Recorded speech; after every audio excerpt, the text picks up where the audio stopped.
I am great. He had continued to think a little bit after his death. What is appropriate to think about his? Wow, I'm rewarded. I'm really done. I really throw everything I have on God. I just on to talk about God is the only refuge. And for Lazarus, that is true. God is his only refuge. Something, because after he dies, where does Lazarus go? In the bosom of Abraham. There's somebody mentioned, like in I think Luke 13, where Abraham is talked about as Sarah's feet. He gets the feeling that he's in the bosom of Abraham and he's feasting at the same time. Well, the rich man died. If I can find this. This is a scary thing. The rich man died.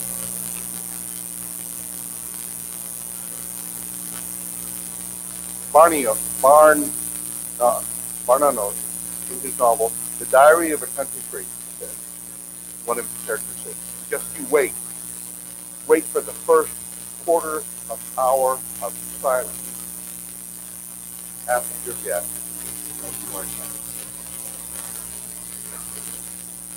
Does that frighten you? That frightens the bejesus out of you. Then the word will be heard, not the voice they rejected, which spoke so quietly, I am the way, the truth, and the life, but the voice from the depths, I am the door forever locked, the everlasting darkness. What is here? Only a tiny flame of a secret self-reproach that flickers up occasionally and is quickly smothered. There becomes a scorching fire. I should have helped this before. I should have helped this before. You know, it's all over the Old Testament. It's all over the Gospel of Luke. I should have helped them. But there, it becomes a roaring fire, and the guy talks about it. Here, Jesus Christ is asking us whether we will have him or as our one consolation in life and death. But one day, this will cease to be asked.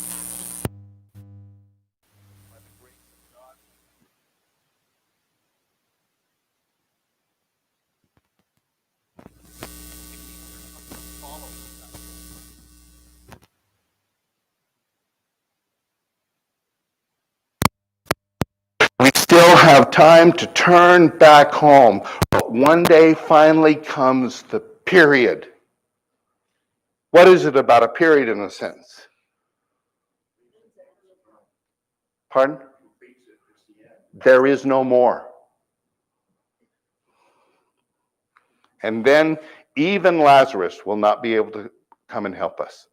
The acceptable time is past. Now there is only the yawning chasm that none can pass over. Oh, that is powerful to me. And what is it talking about? Well, the rich man got his reward. He did. How could the rich man have avoided all that? Really simply. There's a couple things he could have done. Well, he could have taken care of Lazarus, right? It's interesting. The gate at his house swung out, and he could go through the gate, right? After death, can you go through the gate? It's there permanently. He could have helped Lazarus. He could have taken him a few McDonald's, things.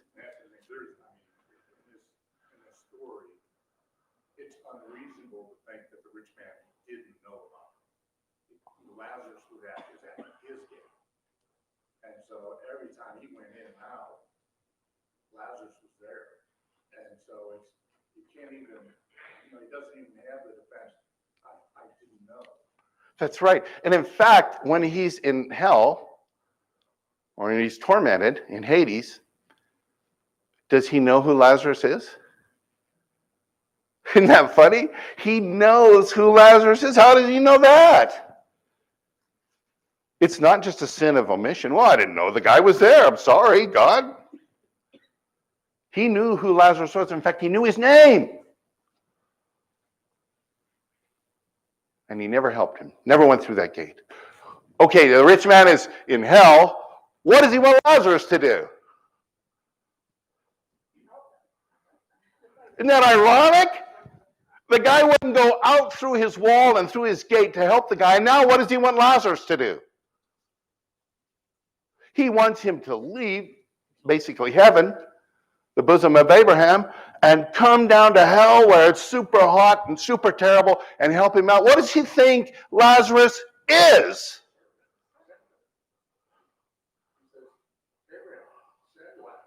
Yeah. What does this guy have a picture of Lazarus? What's his job? To serve him, to help the rich. I mean, this guy's still thinking of, is he thinking of Lazarus and his well-being? He's never getting it, is he? He's still thinking of himself. He never helped Lazarus at all, and he wants Lazarus to come and dip his finger and cool him off in some water and cool him off.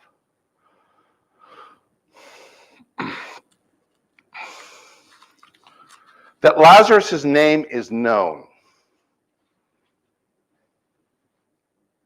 What does that tell us about the poor?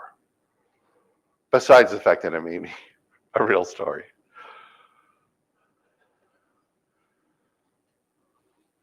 We talked about that last week a little, right? How do we tend to classify the poor? As categories, that's right. The poor, the unemployed, those who are destitute, what's missing and all that.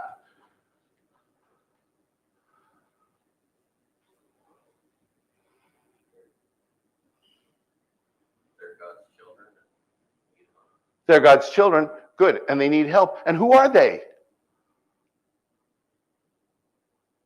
They have a name. Do you know anybody's name? They have a name, a life, a story. Each one of them, they're different from each other. Do we know them? And what is the threat if we never know them? I mean, it's simple, right? He talks about his brothers. Well, why don't you send Lazarus? He's still thinking of Lazarus as a servant. Why don't you send Lazarus to go help my brothers? Then. And what does Abraham say? Oh, sure. That's a good idea. You know, I just watched the show Scrooge at Christmas time. That's kind of what he has in mind. Where someone from the dead, Marley, remember Marley? The first person that comes to Scrooge and says, you're going to be visited by 3 ghosts. That's kind of what he has in mind, that he could send Lazarus from the dead and he's going to make a difference in this guy's life, in Scrooge's life. What does the parable say about maybe Scrooge and the whole idea of Scrooge? Why can't it happen? Partly they won't listen. Yes. What else? This parable reminds me every time I read it that it's so final. This is the end. And when I pass over, there is no changing. It's set. There's a chasm. There's no dead person coming back to visit you in a dream or something and say, look, you need to go help the poor. That's not going to happen. But you do have something, right? What did the brothers have?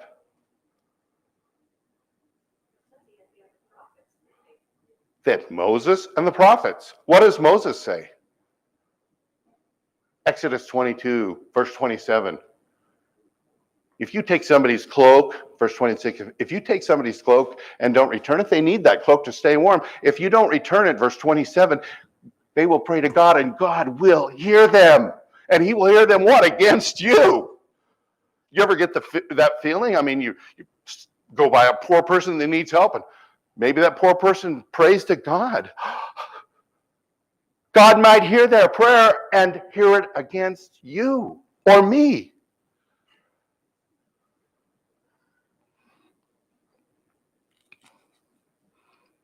What else? The prophets. Can you think of any prophet that might talk about this? talk about the poor and their neediness? I mean, it's actually in several places in the Pentateuch and like Deuteronomy. How they gave at the temple, that God didn't respect their giving because they had abandoned the poor. I think it's Malachi. Malachi, it might well be. I wouldn't doubt Malachi at all. Amos 2, verse 6 and following. Just go read that.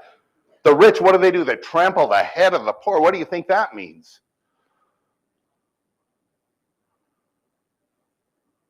Means they don't help them.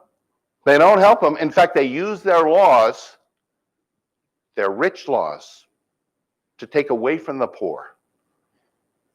And it causes the poor. And then you read in Ezekiel, where's that? In one of the verses of Ezekiel, Ezekiel points out that the reason the kingdom of Judah fell was because the poor were not being helped out. The reason a society, a country fell was because they did not help the poor, and then every single person became poor. It's all over in the Old Testament. It's easy to understand, and in fact, it's easy to do, right? We can help the poor. Just to that point is, God has always put the responsibility, and it's kind of a lesson thing, of good works on the individual. We're supposed to be, helping those that need help. And it's just the parable of the Good Samaritan is, when Jesus said, which one proved to be his neighbor? And it was actually the enemy, who showed the kindness, the action towards the Israelite that was beaten on the side of the road. And we are God's hand. We are. Yeah. That's very Church of Christ. That's one of our best kind of understandings, is that God puts us here not so that he will do it alone. Kind of the Presbyterians think God does everything and he's sovereign. No, God puts us here as kind of partners. That's Church of Christ, very much Church of Christ. We understand we are partners and we are supposed to help. We don't always come up with great beliefs, but that is a really good one. One of the biggest things too that's really hard sometimes is we give to the church and feel we give or give it. We don't need to do no more. Let the church take care of it. Send the people to the church. And personal responsibility plays such a large role that you personally reach out and touch that individual versus a corporation or entity other than you. Yeah. And it's a mindset. That's what it is. Yeah. Absolutely. And that's why, part of the reason why we don't just say, well, the government has programs, and it does. Do you know what those programs are? Could you help a person through those? That'd be worth knowing too. You could help a person a lot. It does, but the problem with doing that is then we're like, okay, they'll take care of it. It's expensive. It's time consuming. Okay, we're almost out of time, so let's ask one more question. Why doesn't the rich man have a name?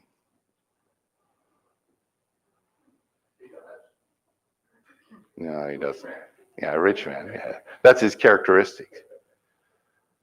Why might he not have a name? Well, that could be. Talking to the Pharisees, so each one of them can put their name in that. Oh, that's close. That's very good. Who else can put their name there? I know this guy named Tony. And down the road, there's this poor person. And he drives by that poor person every day, and he knows the person is poor, and Tony never does a thing. We can put our names there. And we can change all this very easily. We're kind of like the brothers, right? We have a little time. We have a reprieve. We can act. We can study our Bible, see what the poor, where it talks about the poor. I mean, it talks about them everywhere. And we can get off our duffs and we can help somebody personally. We can get involved socially. We can learn some social skills, start organizations, start small groups that will help the poor. If we let the government do this, not only will we not think about it, the government is big and wieldy and will take all that money for bureaucracies and the poor will get the leftovers at maybe. We can get involved socially and we can help not just one or two, but we can involve a bunch. But at the same time, we need to know some names. We need to get out there. And we need to help the poor. You know, when I was in Toronto, I was a minister in Toronto, and I had to go help the poor because of my job. I had to go visit the people in the hospital because of my job. And you know what? One of the rewards was that struck me when I was doing that, because I've never really done that stuff before. I thought, I'm doing what God talked about. Holy smokes, I'm visiting the sick and I'm helping the poor. I can't believe it. I'm actually doing this. It made me feel good and proud that God had lifted me up and used me in that way. And we can feel that if we will get engaged and learn somebody's name, help them out. We have a benevolence anymore.